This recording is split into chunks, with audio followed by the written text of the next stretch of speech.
الراجل ده كان مجرد خاسر بيكسب $2000 في الشهر، ومع كده كان بياكل كل يوم أفخر أنواع المأكولات البحرية الغالية. ولما شاف فيلا ب$200 مليون اشتراها من غير حتى ما يفكر. موظفة المبيعات افتكرته ملياردير، بس قبلها بيوم واحد حبيبته خانته علشان كان مفلس. شافها وهي داخله أوتيل وهي بتضحك مع راجل غني، اتعصب جدا لدرجة إنه بصق دم في ساعتها. فجأة اتنقل لمكان غامض وارتبط بيه نظام اسمه نظام الثراء اللامتناهي. النظام ده اداله $1,000,000,000 كاش، لكن بشرط واحد، ما ينفعش يفاصل أو يساوم في أي حاجة بيشتريها. راح على أفخم أوتيل في المدينة وقال لهم إنه عايز ياخد أعلى عضوية عندهم.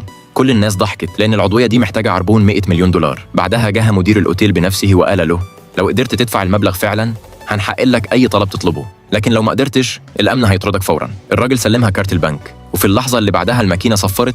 تم الدفع بنجاح. الكل اتصدم إن الدفع فعلا تم ب$100 مليون. فجأة نظرتهم ليه اتغيرت تماما. علشان يتأكد إنها هتلتزم بكلامها قال هياكل معاها العشاء في الأوتيل. وده كان المشهد اللي في البداية لما كان بياكل المأكولات البحرية الغالية. قالها من النهاردة أنا هاكل الوجبة دي كل يوم، ولو ما قدرتش أجي ابعتي الأكل ده لأي زبون محظوظ بشكل عشوائي.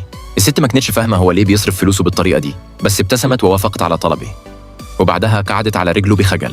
لما ساب الأوتيل النظام بلغه إشعار إنه صرف $100 مليون وفتح قدرة جديدة. في نفس اللحظة شعاع نور دخل جسمه، وفجأة بقى عنده عضلات بطن مقسومة 8 تقسيمات.